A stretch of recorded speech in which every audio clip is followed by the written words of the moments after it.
Elshinta News and Talk. Pendengar, bagi para penikmat kopi, Hari Kopi Nasional 2022 menjadi momentum untuk menyaksikan kopi sebagai minuman Nusantara.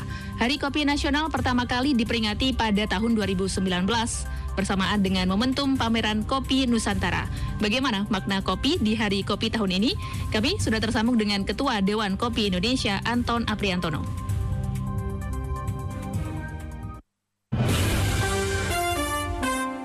Elshinta News and Talk. Pak Anton, selamat Hari Kopi Nasional, Pak Anton. Terima kasih, sama-sama. Selamat Hari Kopi Nasional. Ya, sudah ngopi belum Pak hari ini? Selalu dong. Nah, ini sebenarnya kalau Hari Kopi itu kita memaknainya bagaimana Pak Anton? Dengan ngopi-ngopi atau sebenarnya ada makna di balik kopi yang sejauh ini kita nggak tahu? Kalau acaranya sih macam-macam. Kita peringati dengan berbagai acara ya, termasuk juga kopi di kita minta kopi-kopi di kafe-kafe dan lain itu selalu ada gitu. Banyaklah rangkaiannya karena Dewan Kopi itu kan juga ini ada di berbagai daerah ya. Jadi setiap daerah juga selalu memperingati gitu. Memperingatinya bagaimana tiap tahunnya? Karena tapi baru 2019 ya. Ini tahun ke-3 ya, Pak Anton ya? Iya. Itu dengan acara juga dengan dengan acara khusus juga dengan ngopi bareng gitu kan. Ada juga dengan seminar, jadi bervariasi di tiap tempat itu tergantung dari kesempatannya dan kemampuannya gitu. Tapi intinya adalah ini momen untuk membangkitkan semangat gitu, bahwa kita punya satu kelebihan ya dari sisi komoditi yaitu kopi. Nah, mari kita bangkitkan semangat kita agar kopi ini benar-benar menjadi unggulan kita ya, kita kelola dengan baik, kemudian juga supaya bisa meningkatkan kesejahteraan bukan hanya pelaku usahanya tapi seluruh pemangku kepentingan, dan terlebih lagi adalah petaninya, karena biar gimana pun juga kita harus akui yang paling rendah mendapatkan margin itu adalah petani gitu. Itu sebetulnya. Iya. Kalau sejauh ini bagaimana petani kopi ya? Apakah sudah sejahtera? Karena sekarang kopi kan semakin hits ya, terutama di kalangan anak-anak muda. Tidak hanya orang tua saja yang mengkonsumsi kopi saat ini, Pak Anton. Kalau dibandingkan dengan petani lainnya, petani tanaman pangan, kondisinya lebih baik sebetulnya. Tetapi tetap masih kurang ya. Ya, ini juga kaitannya dengan kepemilikan lahan, kemudian juga karena dia berada di paling bawah ya, dia mendapatkan margin yang terendah gitu dalam rangkaian tata niaga kopi itu. Kita sedang berupaya ya mendorong pemerintah agar para petani ini berhimpun dalam suatu koperasi gitu. Kemudian mereka juga diberi fasilitas untuk bisa melakukan pengolahan ya. Jadi mereka tidak hanya menjual misalnya hanya sekedar biji kopi cherry, tapi juga paling tidak itu adalah green bean yang dijual. Lebih bagus lagi kalau misalnya olahannya lebih lanjut seperti biji kopi sangrai ataupun juga kopi bubuk dan lain-lain, seperti itu sebetulnya yang kita harapkan. Iya. Berarti sekarang masih belum ada yang petani langsung jual sampai di biji kopi sangrai, dia termasuk mengolah juga gitu? Langsung dijual biji kopinya? Di beberapa tempat ada. Jadi di beberapa tempat tuh sudah terbentuk koperasi petani. Yang paling bagus itu, yang paling banyak itu di Gayo. Petani kopi Gayo itu sudah relatif lebih baik dibandingkan petani lain ya. Karena mereka terhimpun dalam koperasi yang mereka sendiri mendapatkan manfaat dengan keberadaan koperasinya itu, karena koperasi bisa juga langsung ekspor gitu. Berarti termasuk kopi varietas kopi Arabica ya Pak ya? kopi Arabica, Gayo. ya Gayo kebanyakan Arabica. Ya.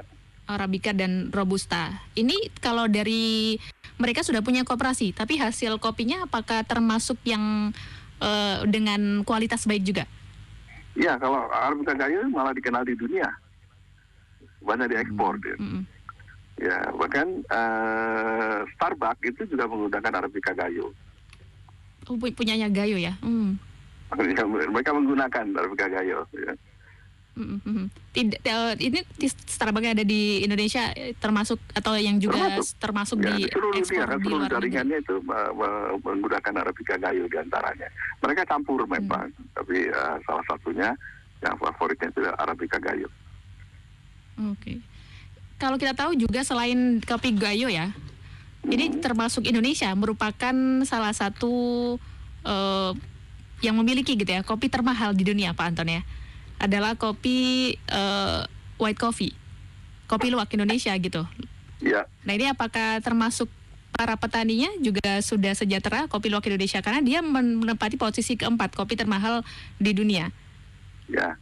Kalau mereka yang mengusahakan kopi luwak, ya mereka lebih baik itu pendapatannya.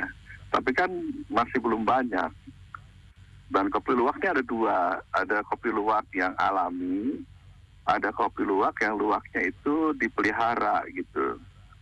Nah di luar sana masih lebih suka yang luwaknya yang alami. Jadi artinya petani mengumpulkan kopi-kopi yang sudah dimakan oleh luwak di kebun kopi, gitu. Sementara yang kedua kan memang luwaknya sengaja dipelihara, kemudian mereka diberi kopi untuk ininya pakannya, ya. Walaupun hanya seminggu sekali sebetulnya, karena nggak mungkin tiap hari diberi kopi, gitu. Ada makanan lain juga. Ya. Oke. Nanti sebelum kita lanjutkan, ternyata kopi luwak Indonesia adalah menempati posisi keempat termahal di dunia. Kita ke pendengar dulu ya. Ada yang ingin bergabung ini, mungkin pecinta kopi dulu. Kita sapa ya. Ada Pak Haji di Jakarta Barat. Selamat siang Pak Haji. Selamat siang Mbak Selvi, apa kabar? Iya, gimana? Sudah ngopi hari ini Pak Haji? Apa kabar Pak Anton? Oh, alhamdulillah baik. Kalau ngopi sih tiap hari Mbak Selvi dan Mbak Oh gitu. Iya, ini kopi Indonesia luar biasa ya. Kalau saya lihat sih beberapa variannya ini keren loh Pak Anton. Kita tuh punya banyak. Contohnya misalnya begini Pak. Saya ini pencinta kopi yang luar biasa, lumayan lah ya. Kopi favorit saya Bali Kintamani Pak. Tapi saya juga suka juga Gayo. Tapi saya juga suka Sidi Kalang. Terus juga ada Bajawa. Enak-enak banget. Jadi betul. Kopi-kopi itu rasanya ya Arabica, karena basisnya Arabica. Itu nggak usah pakai gula ya. Itu rasanya luar biasa. Dan apalagi pakai cold brew. Jadi kita bikin kopinya sekarang nih Pak. Terus kita minumnya besok nih, udah adem, wah tuh luar biasa ya, enak benar. Jadi maksud saya nih Pak, Indonesia ini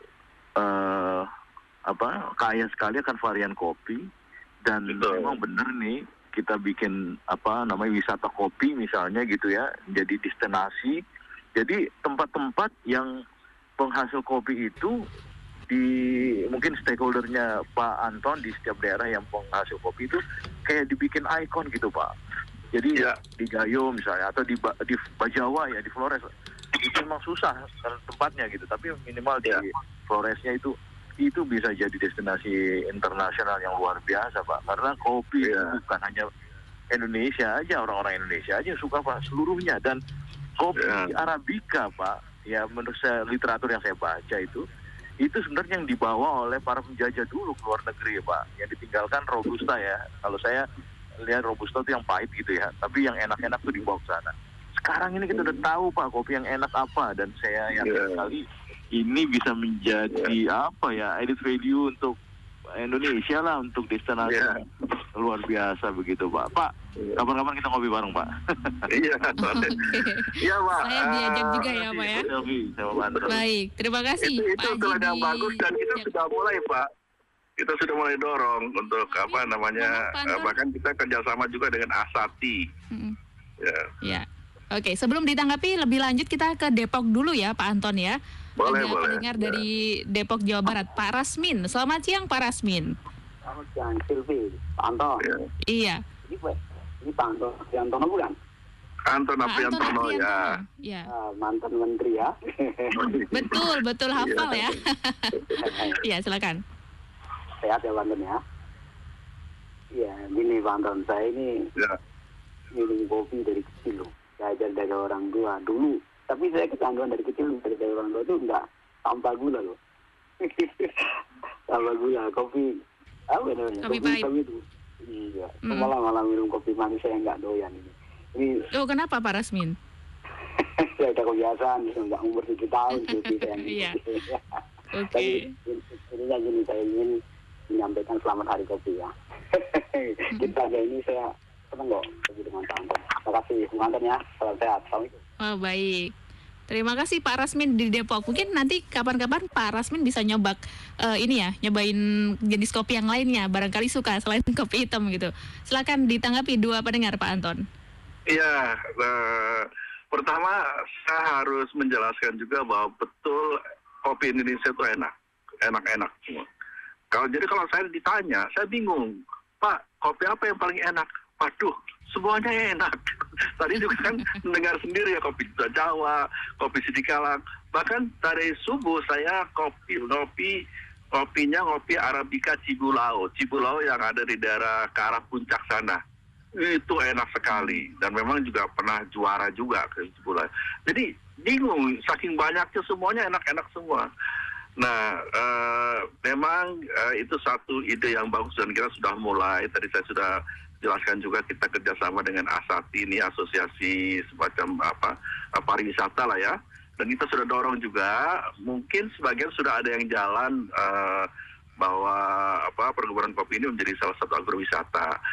Yang jelas saya sendiri sudah pernah berkunjung ya ke salah satu agrowisata kopi yang ada di daerah Jawa Tengah sekitar Temanggung.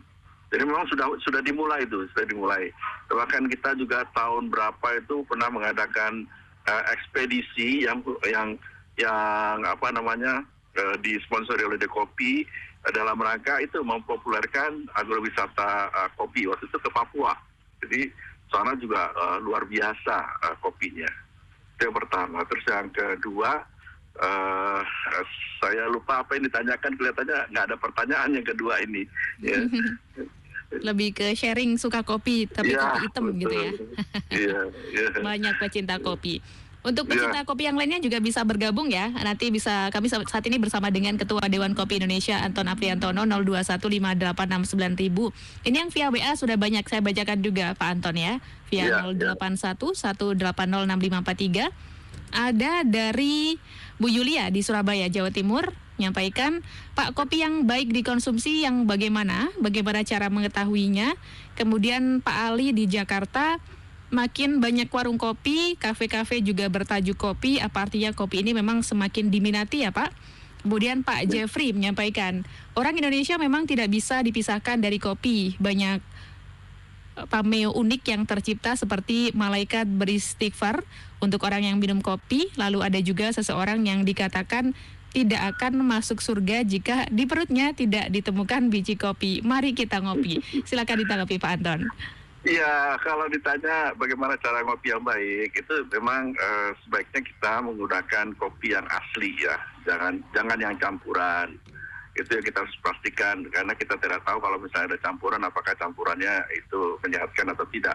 Kalau kopinya sendiri, insya Allah itu sudah riset ya, dari banyak riset, kopi itu menyehatkan kecuali bagi orang yang mempunyai tekanan darah tinggi. Itu harus hati-hati mengkonsumsi kopinya, karena kopi itu bisa meningkatkan tekanan darah.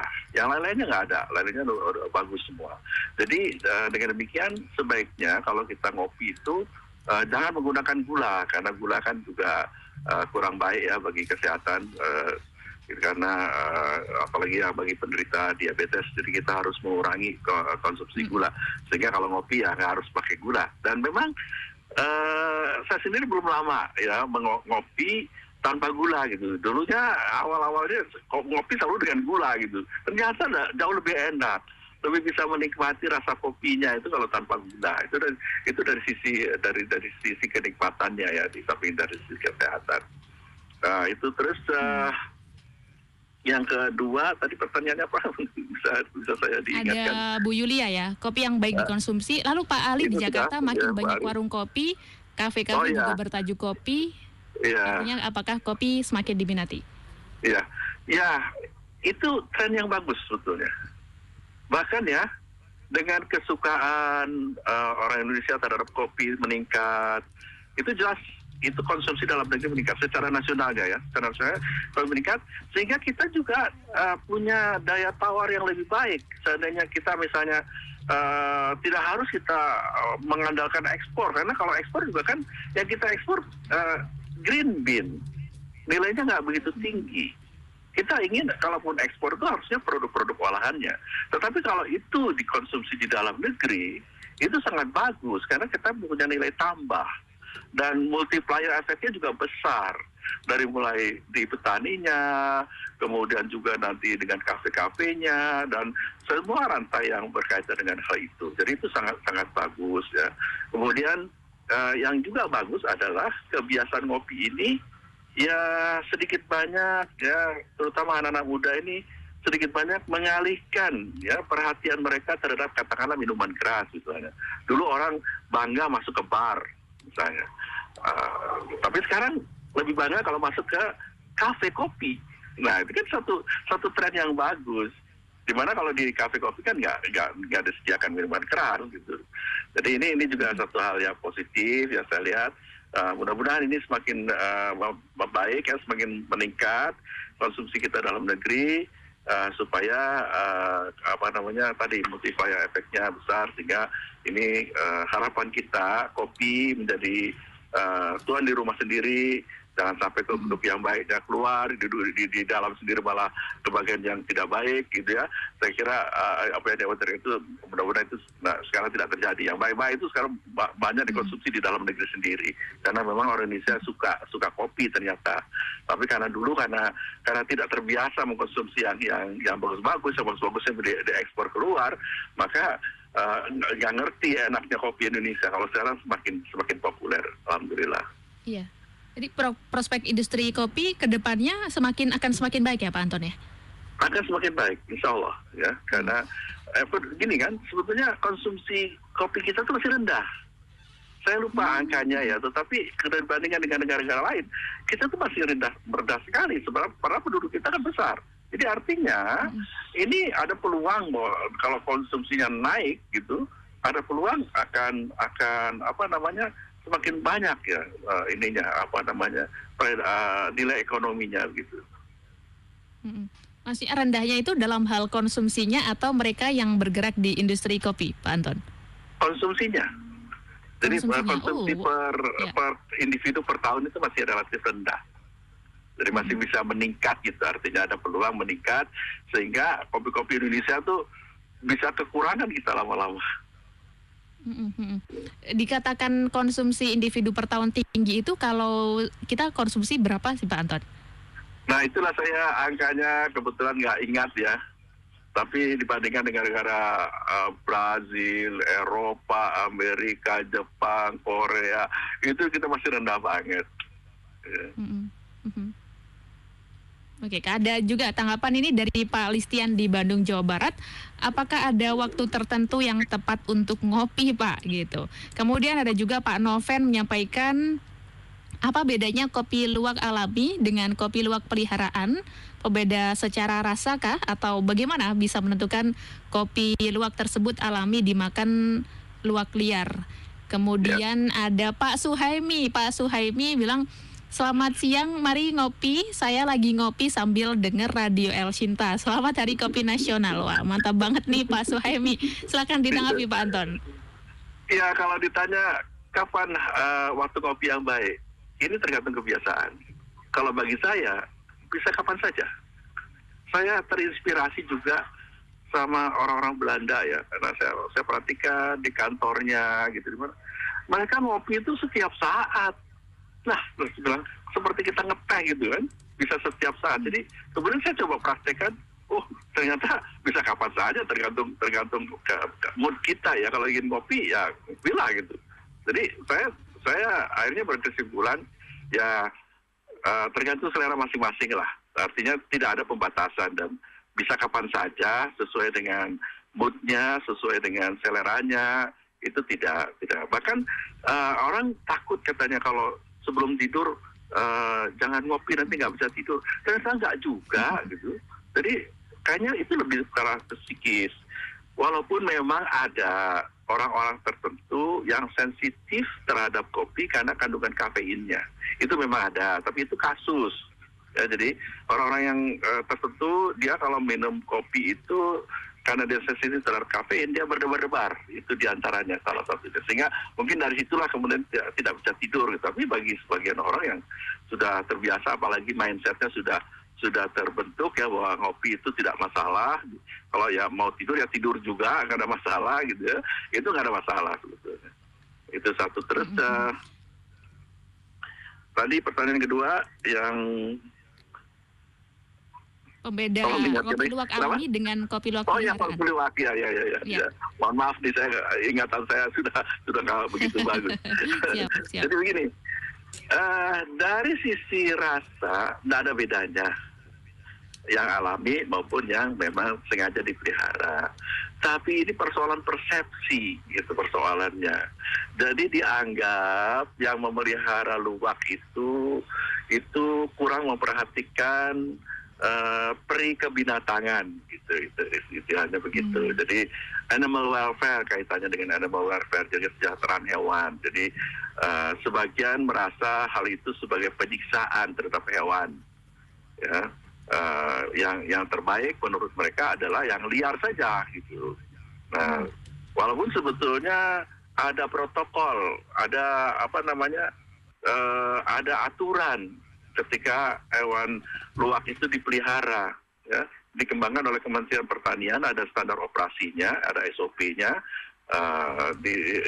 sehingga sebetulnya mereka diperlakukan dengan baik sama seperti kita pelihara ayam atau pelihara hewan-hewan ternak lain sebetulnya. Cuma ya kembali lagi ini masalah persepsi, jadi kadang-kadang persepsi itu sangat mempengaruhi kesukaan konsumen. Dan ini terutama di negara-negara maju sih. Kalau di Indonesia saya tidak melihat ada kelompok-kelompok masyarakat yang against dengan luwak yang dipelihara di kandang. Kalau rasanya tetap sama ya Pak Antoni? Rasanya sama saja. Ya. Kemudian ini tadi Pak Suhaimi dengerin Alsinta sambil ngopi. Kemudian ada juga Pak Pranomo menyampaikan saya penyuka kopi mau mendapatkan kopi Gayo yang asli di mana gitu Pak Anton? Ya sebetulnya sudah banyak juga beredar di supermarket ya. Jadi kita bisa juga sekarang ini malah sudah lebih mudah juga kita memperoleh di di Tokopedia, Shopee, di online itu udah banyak yang menyediakan kopi Gayo yang asli, yang memang dari sana gitu. Sebenarnya selain kopi Gayo seperti tadi dijelaskan Pak Anton ya, kopi andalan di Indonesia itu dari daerah mana saja yang andalan dan juga mungkin menjadi inspirasi bagi pendengar yang ingin jadi petani kopi, karena nanti industri kopi ke depannya akan semakin maju Pak Anton. Ya. Kita ini sudah ada 31 jenis kopi yang mendapatkan indikasi geografis IG. Dan itu dianggap sebagai kopi-kopi unggulan.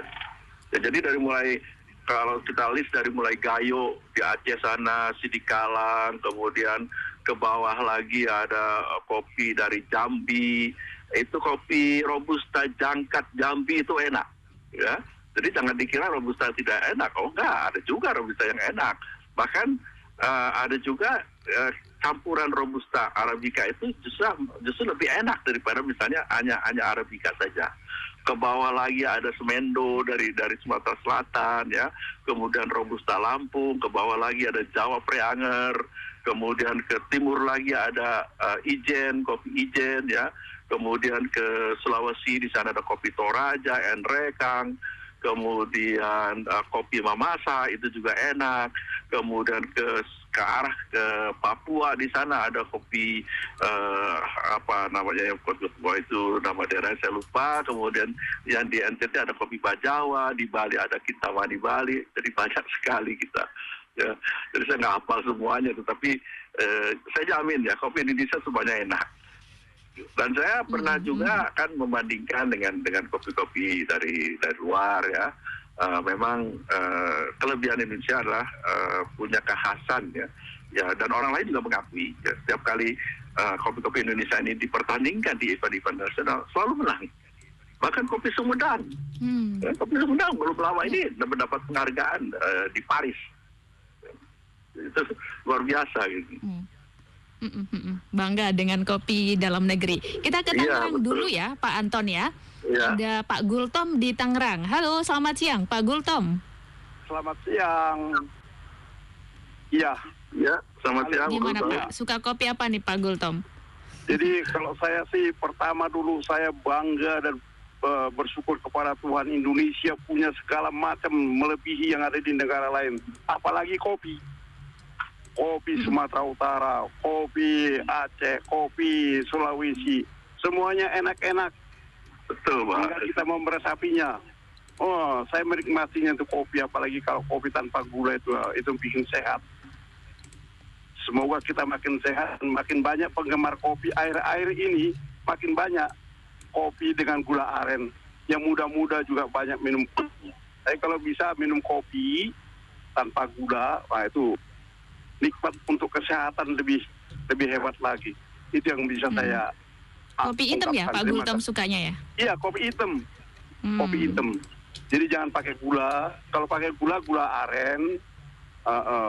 Tapi manfaatnya lebih tinggi kalau tanpa gula. Iya, ke badan dan jadi semangat gitu ya darah. Menjalani aktivitas Pak ya? Iya. Oke. Terima kasih. Baik.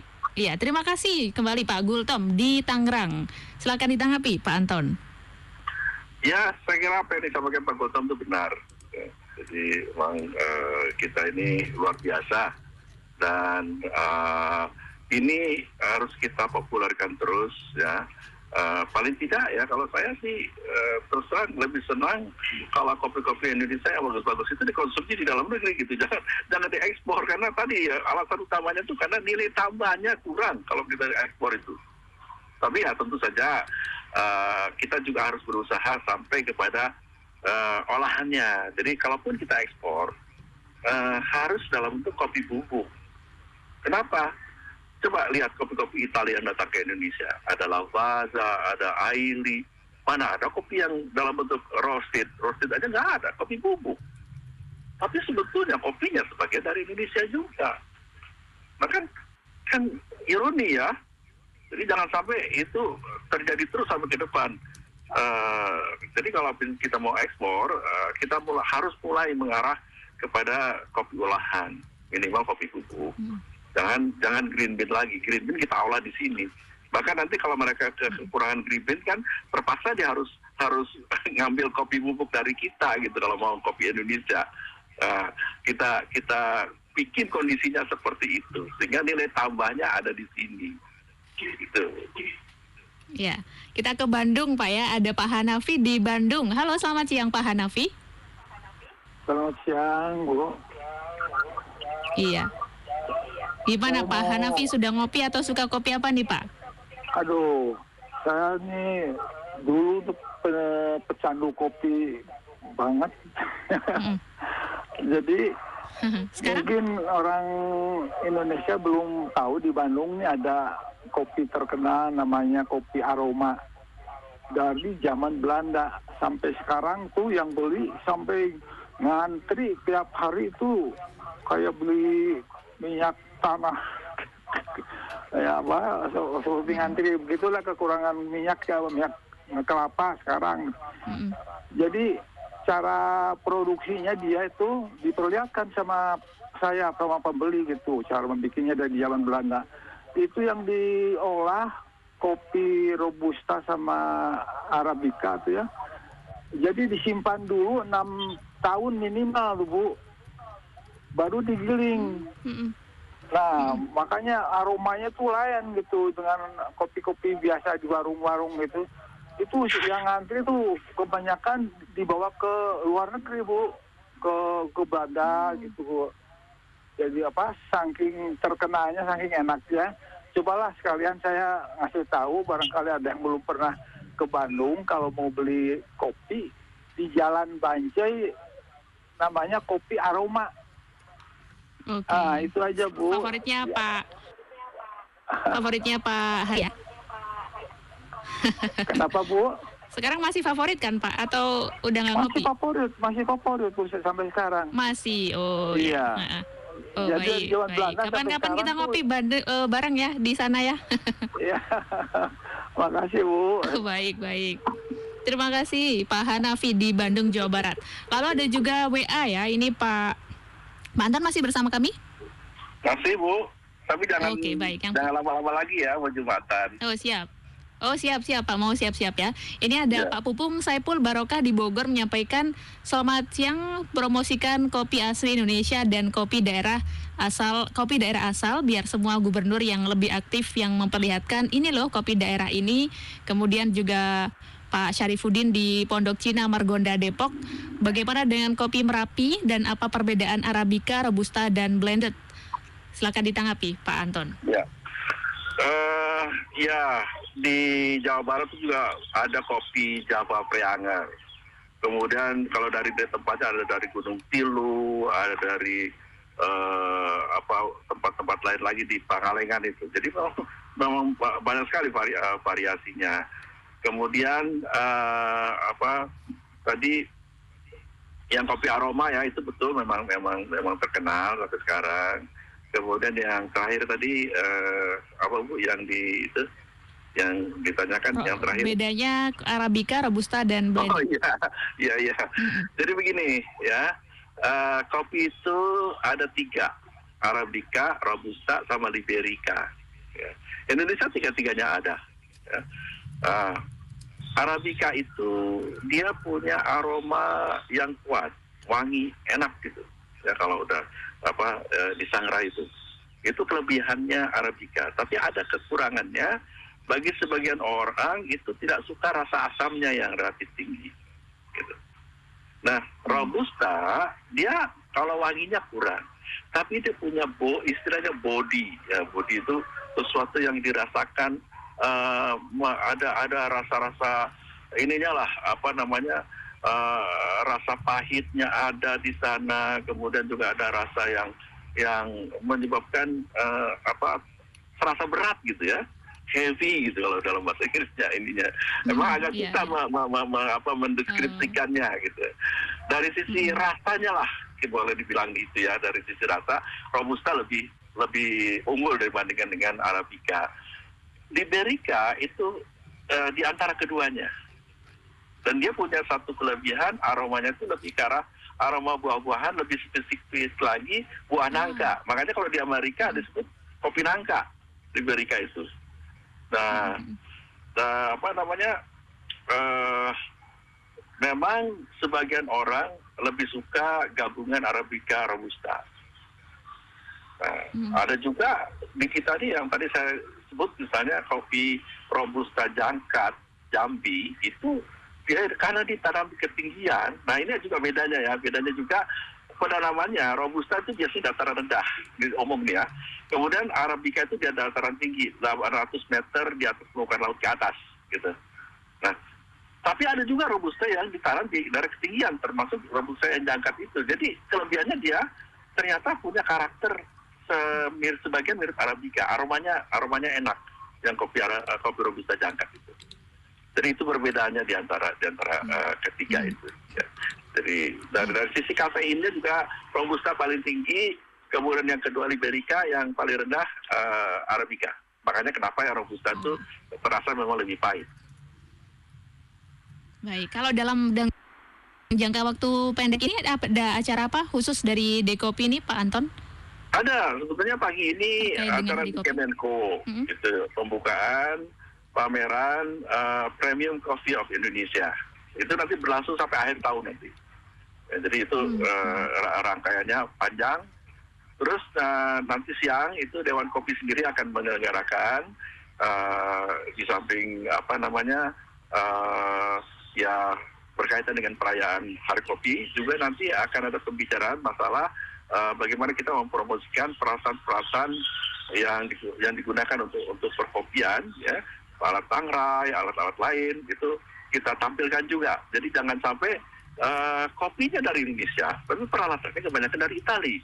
Nah, padahal kita sendiri juga mampu membuatnya. Makanya kita juga promosikan, ya, produsen-produsen yang bisa membuat peralatan yang dibutuhkan untuk perkopian, itu nanti siang kita rayakan.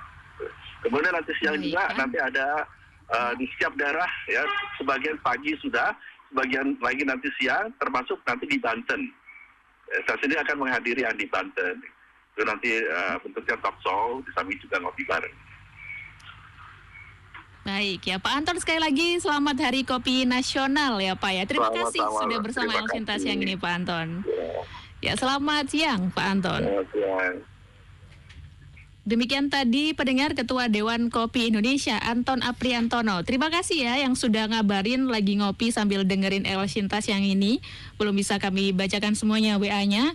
Di antaranya ada Pak Sutomo, kemudian Pak Prawoto, Pak Diki juga terima kasih. Bu Sopiah lagi ngopi sambil dengerin El Sinta, terima kasih banyak.